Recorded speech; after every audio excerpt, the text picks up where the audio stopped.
تعالوا نعمل بيتزا مش هتاخد منك وقت في تحضيرها اكتر من دقايق، واهم حاجة انها بدون عجن ولا تخمير ولا وقفة كتير في المطبخ.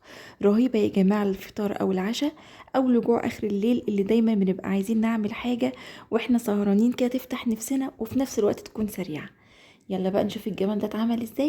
بس زي ما اتعودنا قبل ما نبدأ اي فيديو، يلا نسمي الله ونصلي على الرسول. اول حاجة رفعت طاسة على النار ونزلت فيها بمعلقة من الزيت ووزعتها كويس بالفرشة بالشكل ده. وبعد كده استخدمي اي نوع عيش موجود عندك نزلت بيه في الطاسة. دي صلصة البيتزا السريعة، عبارة عن معلقة صغيرة من الكاتشب، عليها معلقة صغيرة من الصلصة، رشة ملح، رشة فلفل اسود، ورشة زعتر، ومعلقة صغيرة من الزيت. وقلبتهم مع بعض كويس قوي، نزلت بيهم على العيش.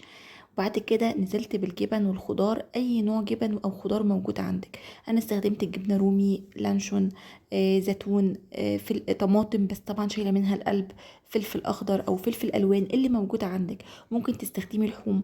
بصوا بقى، انا عايزه اقول لكم على حاجه. في المرحله دي النار ساعتها تكون هاديه خالص على اقل حاجه، وتكوني مجهزه كل الخضار او الجبن او كل حاجه الحشوه جنبك، وتكون خطوتك سريعه علشان العيش ما يتحرقش منك من تحت.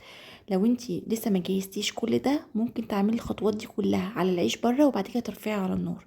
واخر حاجه حطيتها جبنه موتزاريلا، وبعدين غطيت، والنار طبعا كانت هاديه خالص لحد ما الجبنه ساحت. وقتها هيبقى العيش اخد لون ذهبي خفيف من تحت. انا مش عايزه العيش لا يتحمص قوي ولا عايزاه يتحرق.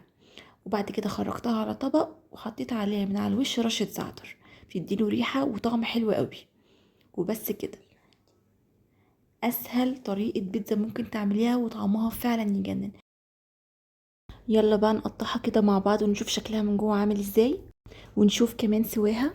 الاطراف كريسبي كده خفيف ومن جوه طريه قوي، والجبنه سايحه، والحشوه بجد تجنن.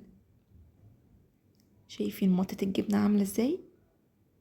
خطيره بجد يا جماعه، وزي ما قلت لكم طعمها يجنن ومش تاخد منك اكتر من دقايق في تحضيرها. وبس كده، وبكده نكون وصلنا لنهايه الفيديو بتاعنا النهارده. اتمنى وصفتنا تكون عجبتكم وتشاركوها مع كل اللي بتحبوهم.